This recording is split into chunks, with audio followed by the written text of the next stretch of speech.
अद्वैत प्रदीप बलराम जी सरस्वती को साथ में हरेक दिन दिवसो 1:45 बजेदेखि।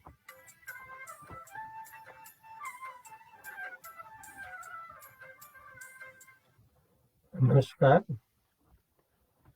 संसारमा पछिल्लो समय अत्यन्त अतुलनीय व्यक्ति ब्रह्मज्ञानी क्षितिशचन्द्र चक्रवर्तीजीको हामी पाउँछौँ। किनभने यो पश्चिमी अङ्ग्रेजी साहित्य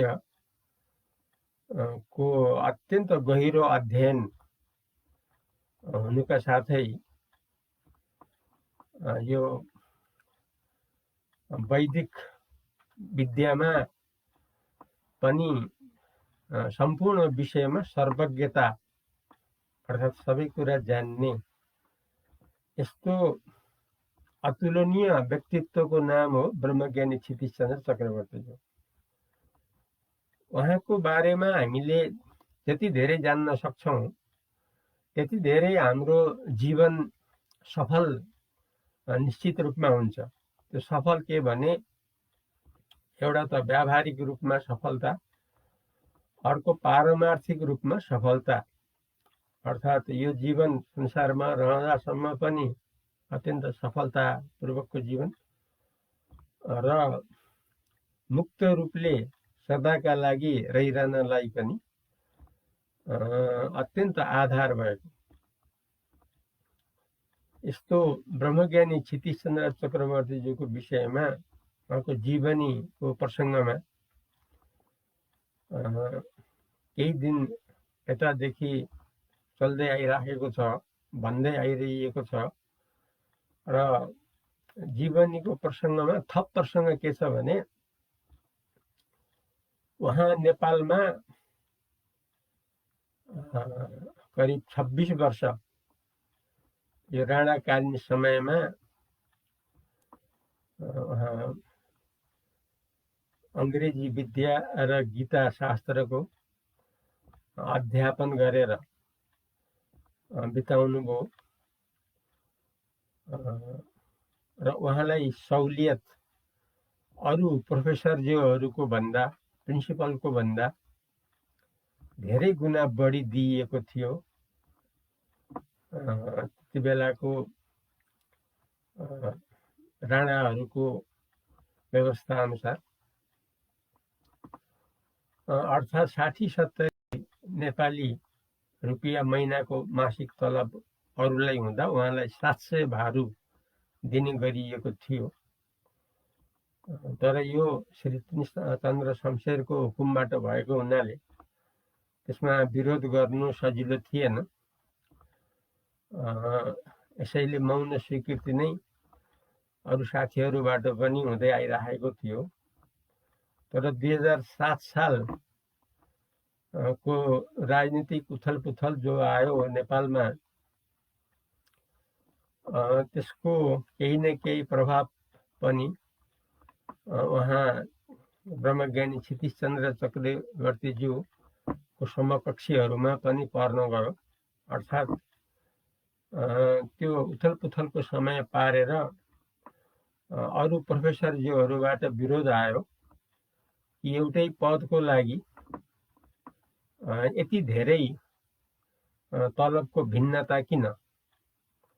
कसैलाई महिनाको 60-70 रुपियाँ, कसैलाई महिनाको 700 भारुको तलबको व्यवस्था भन्ने कुराले स्थान ओगट्दै गयो।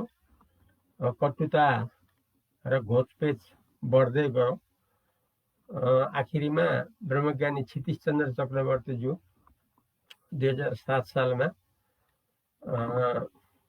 भारतको आफ्नो पहिलाको वासस्थानतर्फ फर्कनुभयो। तर उहाँ फर्कँदाखेरि उहाँसँग 45 बोरा किताबहरू समेत रहेको थियो। अर्थात् उहाँको सम्पूर्ण समय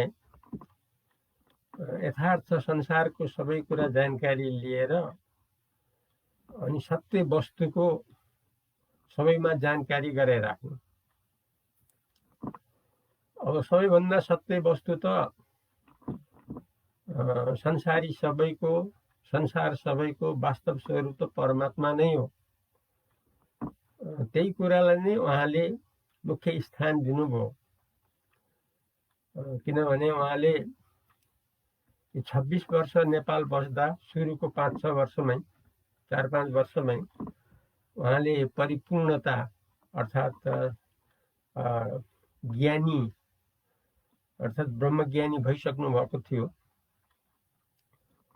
र उहाँबाट नियमित लेखहरू निक्लन्थ्यो, जुन काशी बनारसबाट निक्लने सिद्धान्त पत्रिकाको अङ्कमा विक्रम सम्वत 1995 देखि विक्रम सम्वत 2006 सालसम्म लगातार प्रकाशन भइरह्यो र जसबाट भारत लगायत नेपाल लगायत संसारकै विद्वानहरूलाई यथार्थ कुराको अर्थात् गीताको रहस्य के हो, वेदको रहस्य के हो, महापुराणहरूको रहस्य के हो इत्यादि कुराहरूको बारेमा राष्ट्रिय अन्तर्राष्ट्रिय रूपमा सर्वत्र फैलिरहेको। आज त्यही कारणले नै हो कि अहिलेको विश्वमा भगवानको बारेमा अर्थात् नेपाली उपनिषदको आधारमा अर्थात् वैदिक जुन सर्वोच्च ज्ञान छ त्यो संसारले आज सरल रूपमा बुझ्न सम्भव भएको छ। जुनसुकै भाषामा पनि, चाहे अङ्ग्रेजी होस्, चाहे हिन्दी होस्, चाहे नेपाली होस्, कुनै पनि भाषामा जसले यसप्रति ज्यादा गहिरिएर अध्ययन गर्नुभएको छ उहाँहरू सबैलाई यो परमात्माको विषयमा अब कुनै कतै शङ्का छैन। अर्थात् सबैको वास्तव स्वरूप परमात्मा हो। यो परमात्मालाई हामीले आफ्नै जीवनभित्र साक्षात्कार गर्न सक्छौँ र परमात्मामा बदलिन सक्छौँ। बदलिएर यो लोक पनि र परलोक पनि हामीले सधैँका लागि सफल बनाउन सक्छौँ भन्ने कुरा वर्तमान विश्वका बुद्धिजीवीहरूलाई राम्रो थाहा छ। अब ज्ञानी जो हो जहाँ गए पनि पूजनीय नै हुने यस्तो स्वभाव हुन्छ। ब्रह्मज्ञानी क्षितिशचन्द्र चक्रवर्तीज्यू नेपालबाट 2007 सालमा नेपाल बङ्गालतर्फ गए पनि उहाँले विभिन्न 4 वर्षमा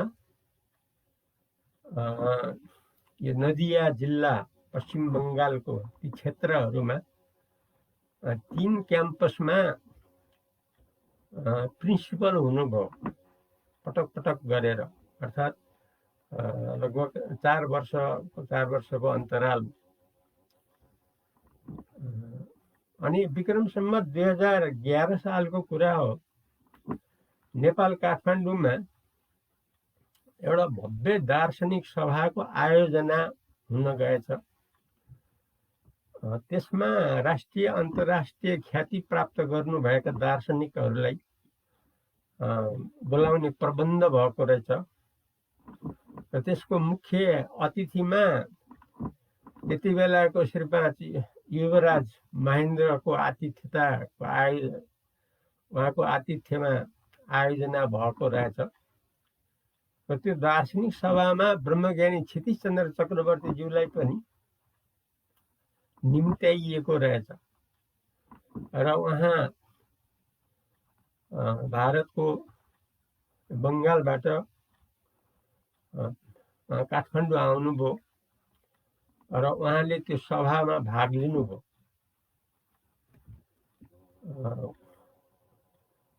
उहाँको प्रवचनको शीर्षक थियो 2 चरा। त्यो दार्शनिक सभामा एक वृक्षमा 2 चरा अर्थात् एक रुखमा 2टा चरा भन्ने शीर्षकमा हेडिङमा उहाँले आफ्नो प्रवचन दिनुभयो, दार्शनिक प्रवचन। दार्शनिक प्रवचन भन्नाले दर्शन अर्थात् संसारमा दर्शनको स्थान सर्वोपरि हुन्छ। अब यसमा यो दर्शन आध्यात्मिक दर्शन थियो, अर्थात् संसारमा दर्शनहरूमा श्रेष्ठ आध्यात्मिक नै छ। विशेष गरेर वेदान्तको दर्शन छ त्यो नै सर्वोच्च छ। उहाँले यस विषयमा प्रवचन दिनुभयो दुई चराको शीर्षकमा। दुई चराको जो प्रवचन उहाँले दिनुभयो, उहाँको प्रवचनहरूको सार के थियो भने एक रूपमा दुई चराको मतलब संसारमा विश्व ब्रह्माण्डमा एउटा भोक्ता भन्ने छ, एउटा चाहिँ नि भोक्ताको साक्षी देवता भन्ने छ। अर्थात् भोक्ता र देवता, एउटा चराको नाम भोक्ता, अर्को चराको नाम देवता। अर्थात् भोक्ताको साक्षी देवता, भोक्तालाई जसले जान्दछ त्यो जान्नेवाला यो चेतन हो, यो अखण्ड वस्तु हो, जसलाई साक्षी भनिन्छ। त्यो साक्षी हो देवता अथवा देवी। भोक्ता भनेको के भने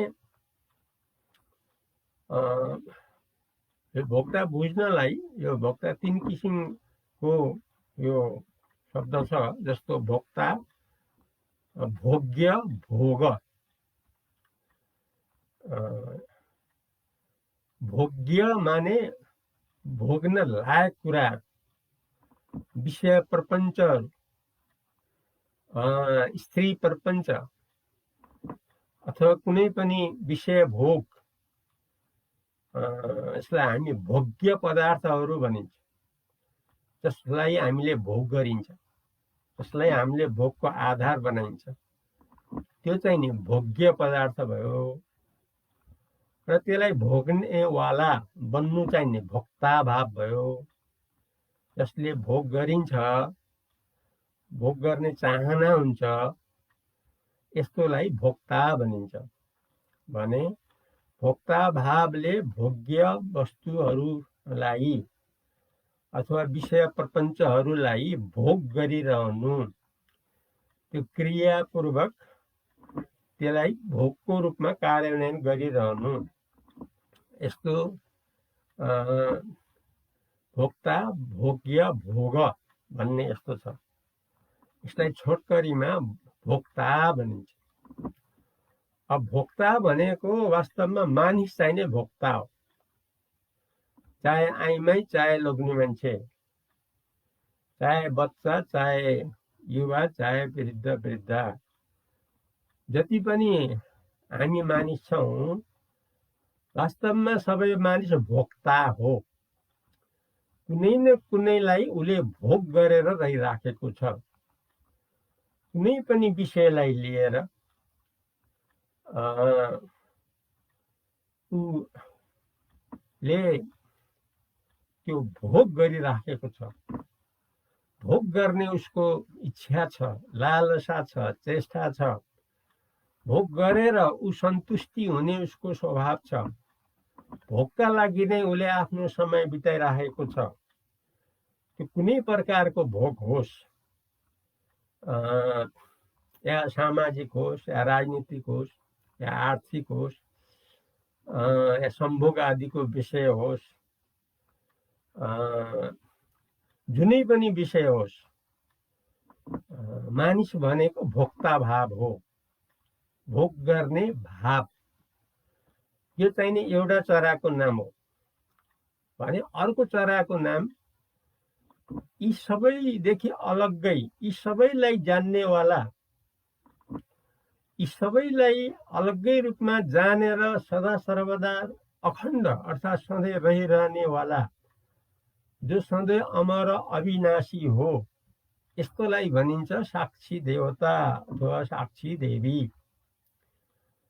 अब यो एक रुखमा दुई चरा भनेको मतलब के भने एउटा चाहिँ नि भोक्ता रूपी चरा, एउटा चाहिँ नि साक्षी रूप जो दैवी देवता हो त्यो नामको चरा। अब एउटा चरा खुब खाइरहन्छ, खुब भोग गरिरहन्छ, खुब खेलिरहन्छ, टन्न खाइरहन्छ, तर पनि सधैँ दुब्लो छ।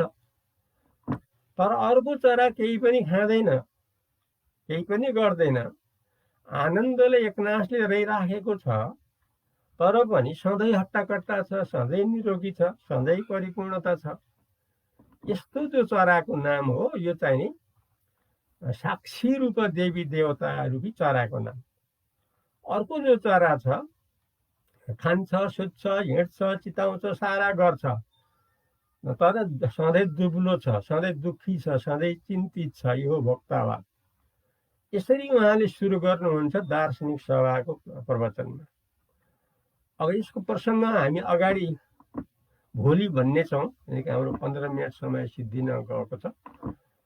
तबसम्मलाई अद्वैत प्रदीप बलराम जीलाई बिदा दिनुहोस्। नमस्कार।